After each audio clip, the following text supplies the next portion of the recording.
Hello and welcome to the Daily Millwall for Sunday, the 26th of January 2025. In today's Millwall news, there is no Millwall news. Kind of, sort of, well not really. It's Crystal Palace news now, I guess. Sadly. Can you believe it? I can't, because, we all knew how special he was.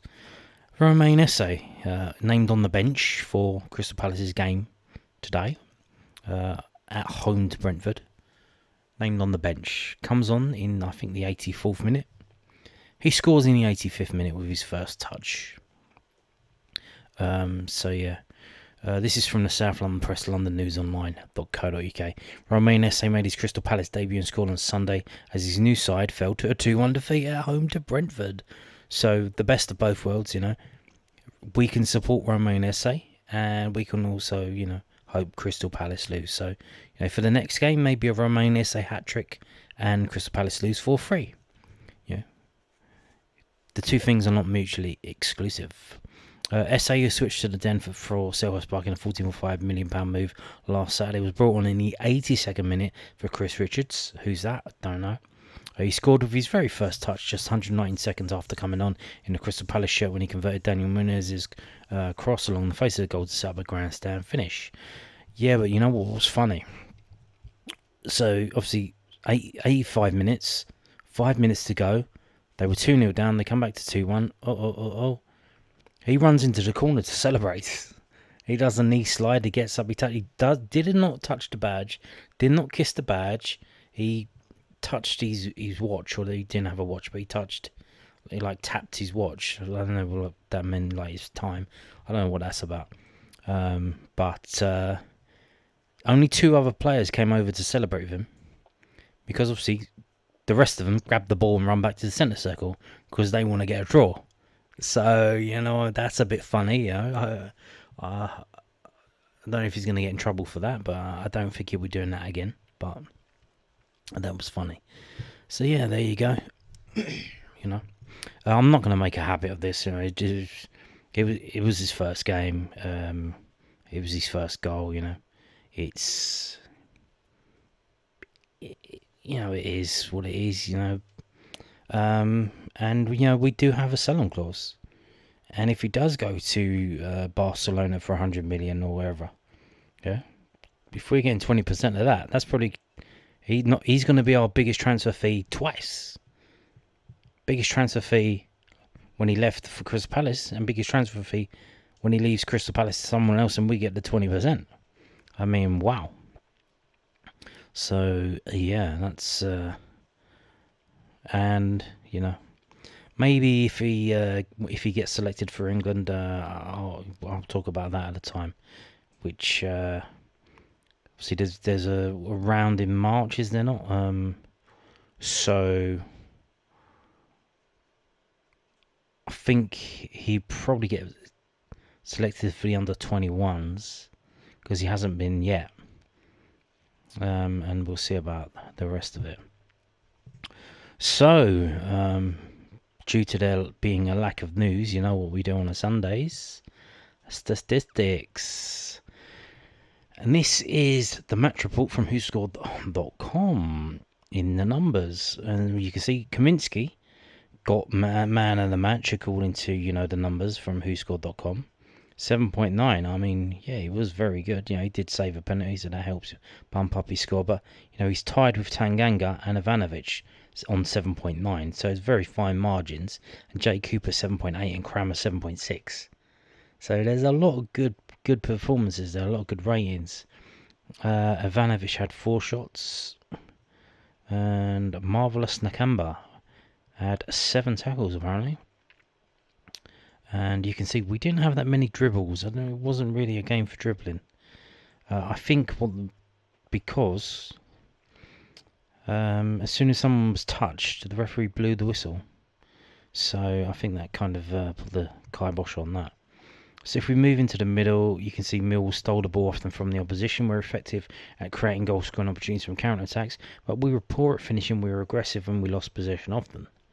We favoured long shots, we had high shot frequency when in possession. We favoured long balls and we favoured through balls. Why not? So here we go. The colours are actually accurate today. Orange for Luton Town and blue for Millwall. Attempts on goal 12 to 13. Open play 5 to 4. Set pieces 7 to 5. Counter attack 0 to 3. And penalty 0 to 1. So we had 8 attempts on goal from non-set piece and only 5 from set piece. We are scoring from open play. And I told you this before the game, that the Cardiff fixture, although we conceded late, the fact that we scored 2 goals from open play gave me a little bit of hope.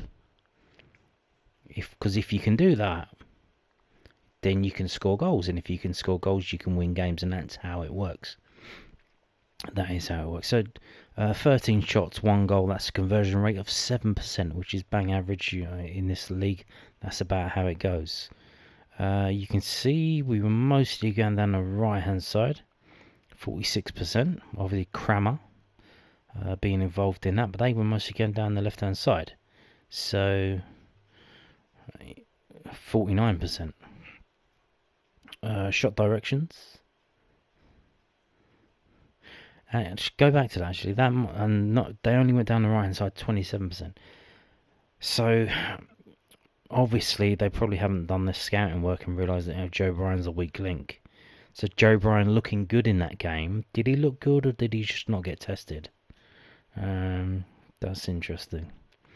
Shot directions, shot zones. They had 50% of their shots in the 6-yard box and they didn't score. Luton. Wow. Action zones. Player positions. So what have we got here? Basically 3-4-3. Sort of. Because Kramer was moving forward. Pretty balanced, pretty even. You can see the 24's having to sit back a bit more. And again, that's probably why, George Saville was able to go forward, because they were going down the Casper De North side and not on George Saville's side. So George Saville was able to look a bit better. Rather than, because you can see here, if you look at Luton, they've got the 45, the 18 and the 9 basically playing off of each other. So then De North, Kramer and Tanganga have had to deal with that. The number 6 is sitting back for them. And then you've got, was that Watmore? Obviously, Connolly's not on here because this is the starting 11. So Scanlon is number 33, I believe. And Bangor Williams effectively playing, I think he probably, I don't know. So playing in the middle, really, where he was. But getting forward, because obviously he's young, he's got an engine. He can run around quite a bit. He doesn't get tired easily. So that's good. So there you go. Now let's move on to this from whoscored.com. You can see that the only event in the first half was the substitution. No cards, interestingly enough. Even though the referee was blowing the whistle all the time.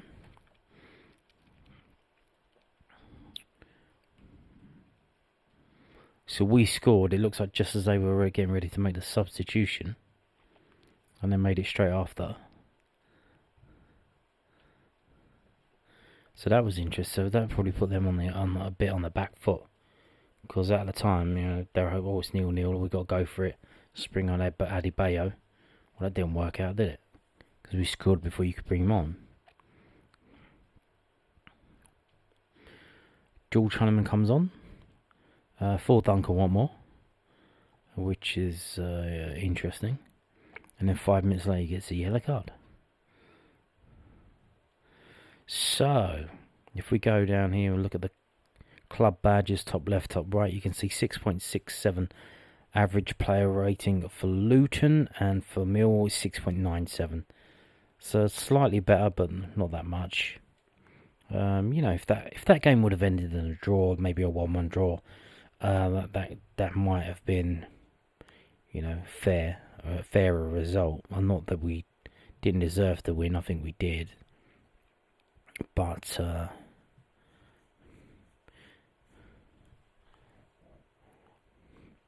So if we look at the ratings for the Millwall players, as we said, 7.9 for Ivanovic, 7.9 for Tanganga, and Connolly 6.9. Honeyman 5.5. Okay. Bangor Williams 7.4.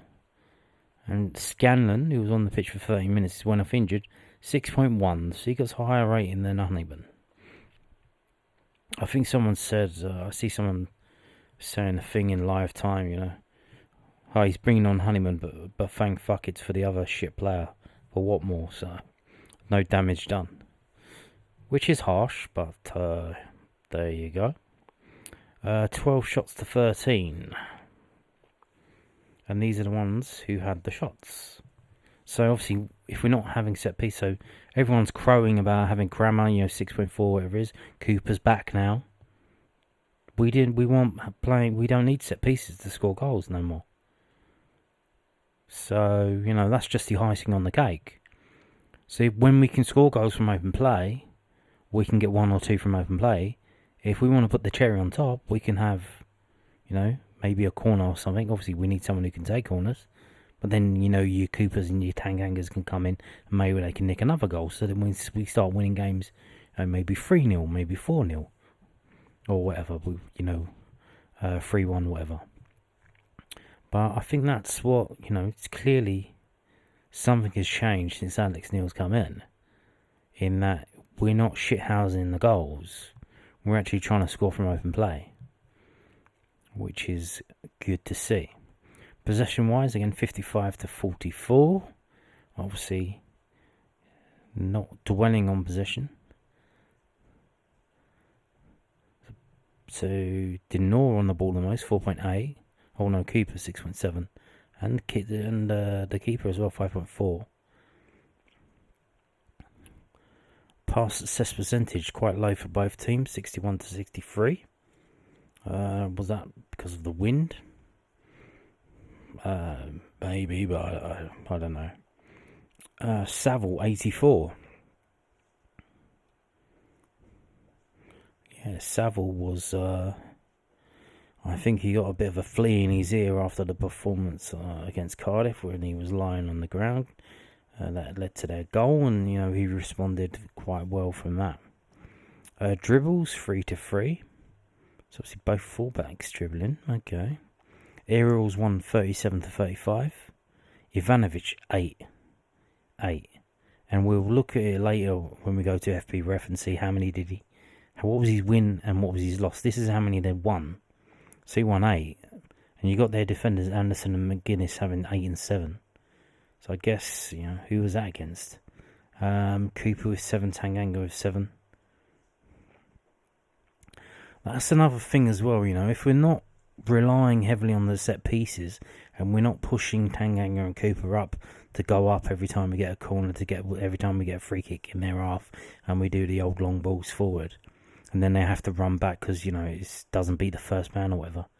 So they're going to get tired, and that's probably going to affect their ability to defend.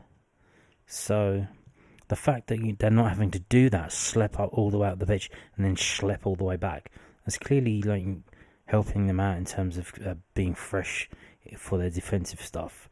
Tackles 30 to 16. Wow. So they had to tackle us 30 times and we only had to do it 16. So obviously we were clearly the more attacking team. Because otherwise, how would they have to get the ball off of us?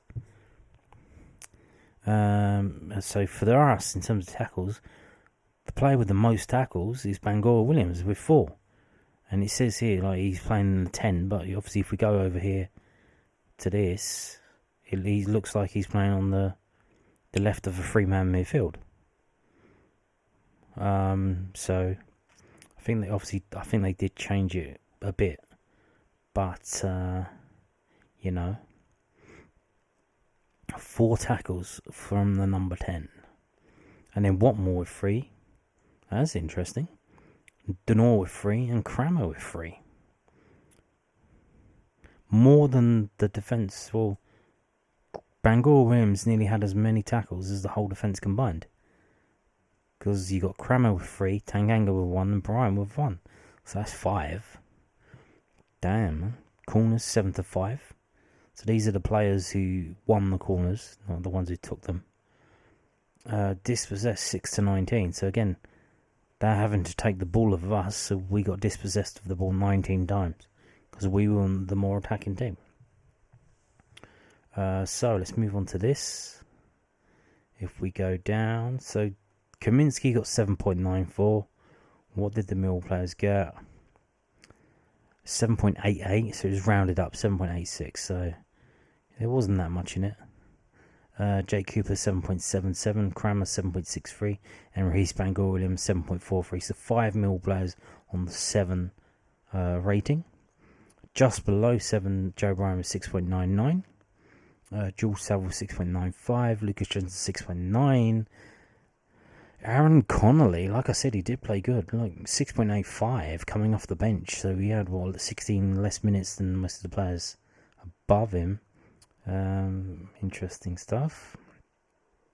And even look, so the only ones who are standing out, look, you go down to the first 11, 6.8. So clearly they responded positively to the situation from the last game against Cardiff. Because to a man, all the way down, the top 11 players are rated 6.81. You've got the goalkeeper who was only on the pitch for 4 minutes, got 6.1. Callum Scanlon, who was on the pitch for 16 minutes, came off injured, got 6.07.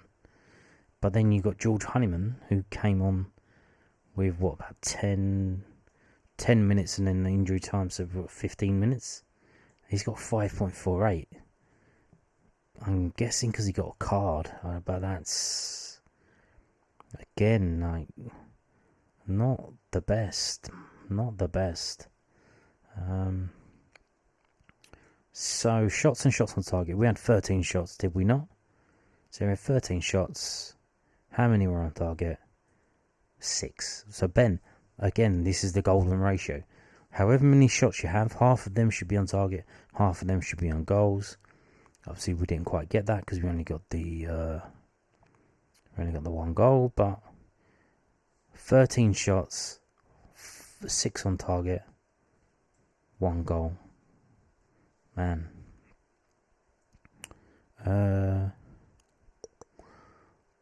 What else have we got? Touches of the ball. Kramer, then Cooper, Bangor-Williams. So George Honeyman only had 3 touches of the ball. That's probably why he didn't get a decent score. Man. Okay. What were we looking at? Did we get offside in that? Obviously, there was a lot of offsides in the last couple of games against Hull and against Cardiff. An insane amount of offsides. If we try and get this to load up. 2 offsides, Ivanovic. Okay, a lot better. And then if we go through the shots again and see. So Ivanovic, 4 shots, 3 on target. Bangorian is 3, 0 on target. One more 2 and 1. Connolly 2 and 2. Denor 1 and 0. Callum Scanlon 1 and 0. Defensively, obviously we've seen that Bangor-Williams had the most tackles. So with 4. Kramer with 3. Denor with 3. One more with 3. Who had the interceptions though? Tanganga 5. Bangor-Williams with 2. George Saville with 2. Clearances. Wow. So wow. Wow, that's a lot of clearances. 18 from Jake Cooper, 10 from Tanganga, and then 7 from Kramer, 5 from Joe Bryan. So a hell of a lot of clearances. So it looks like they were tackling us, but we were just clearing the balls from them. Block shots, 1 each from Tanganga, Kramer, Bryan, and Saville. Okay, so let's move on to FB Ref. The XG of the game, 1.6 for Millwall, 1.4 for Luton. So like I said, 1-1, could that have been a fairer score? Judging by the XG, but I think we probably should have had 2 because of that penalty. But, it is what it is. So possession of the ball 55 to 45, 365 passes for them, 304 for us, and our accuracy was 61, theirs was 58. Shots on target, 42% of our shots were on target, 17% of their shots were on target. So that is interesting. So if they only had 2 shots on target, how is it XG 1.4? Our goalkeeper made 2 saves, and their keeper made 4, which is why he got the highest rating from WhoScored.com.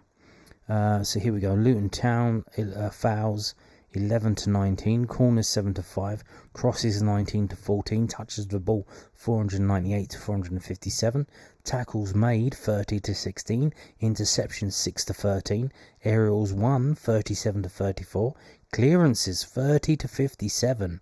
Wow! So obviously they must have been working on that after the shambles against Cardiff, and obviously notice Billy Mitchell wasn't on the bench for that game, for the Luton game.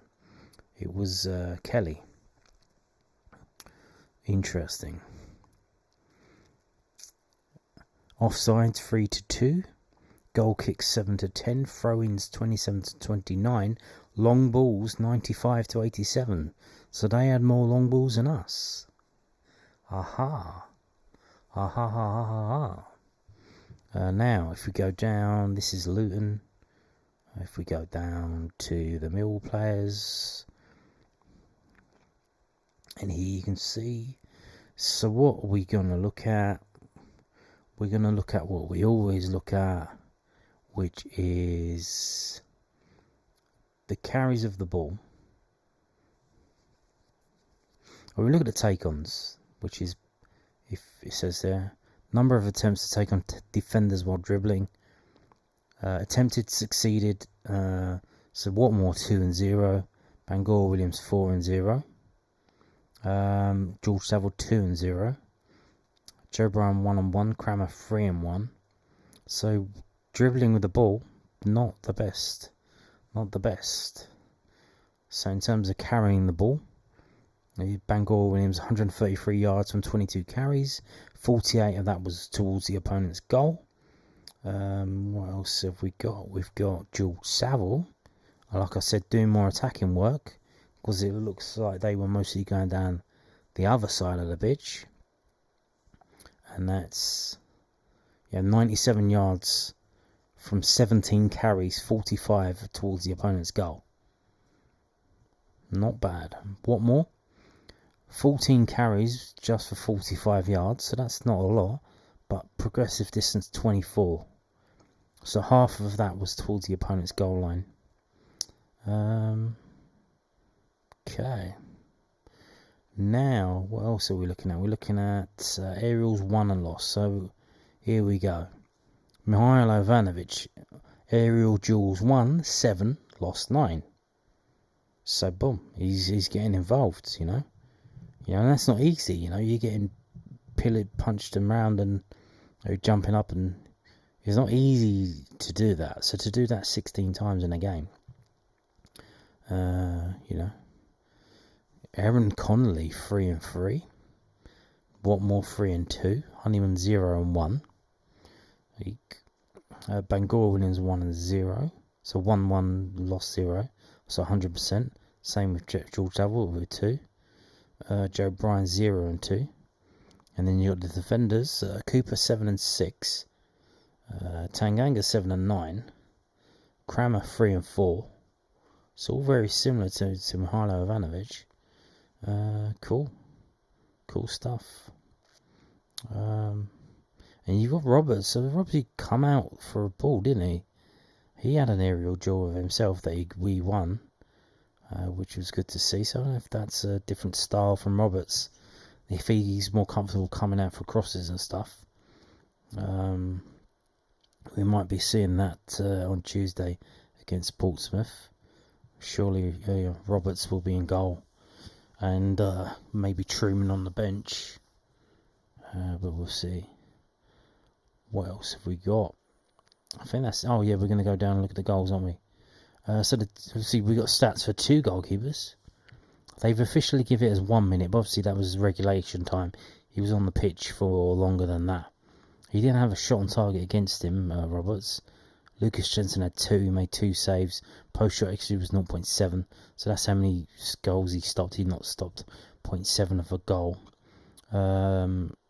Launched 22 attempts launched, only completion rate 22.7%. Yikes. Passes, 23 attempted passes, 1 throw in, launch of 52.2%, so that's long balls, and the average length of his passing is 43.0. Goal kicks, 10 of them, all of them were long, 69.8 yards. Crosses into the opposition box, 16.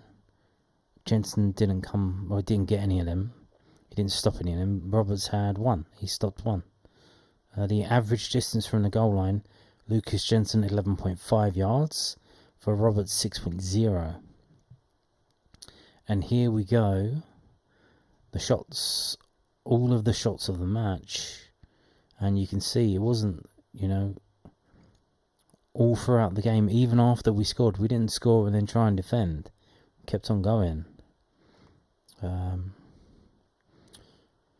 So there you go. I mean, if we look through these, blocked from Cascallon, and then they had 1 blocked, and then they had 1 off target. Saved from Watmore, 9 yards header, 0.1 to 0.09. Morris off target with a head from 5 yards, and then blocked from 4 yards out for them. So they were getting close to the goal and getting these shots away, but they weren't going. They didn't get the goal. Conley 28 yards right foot, that was saved. And then Denor got blocked. Conley penalty got saved. 0.79 XG, dropping to 0.76.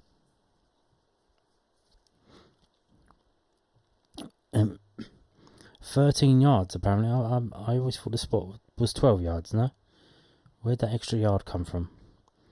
And then Carlton Morris again, 4 yards header off target. Second half, 51 minutes, first chance for them again, 8 yards out, header off target. Bangor Williams blocked in the 55th minute. Bangor Williams blocked again. Brown for them off target. Watmore off target, and then the goal goes from 0.07 when he hit it to 0.64 afterwards, based on where everyone was on the pitch. That was a screamer of a goal. Fantastic stuff. A volley of a goal. Fantastic stuff. And then after that, he has another one. 0.31 to 0.66. So that was a better chance. 10 yards out. I think that was the one the goalkeeper patted onto the. Did he pat that onto the crossbar and it went out? Yeah, I think it was. 10 yards right foot volley. And then they had one. This was a good chance. They saved. Right foot 16 yards, 0.43. Ivanovic, again, header 6 yards out, saved. Bangor Williams blocked. And then they're having a go, 86 minutes, 87 minutes. Blocked, saved, blocked, off target. Fantastic stuff. Mihailo Ivanovic right at the end. 81, this can't be right. 81 yards out. Right foot volley. When was that? When did that take place? I didn't see that. It can't be 81 yards out. Is it supposed to be 18? 81 yards is on the edge of our own area, is it not? Man. So, there you go. You've seen some stuff. And you see how you go. And on that note, thank you for watching. And goodbye.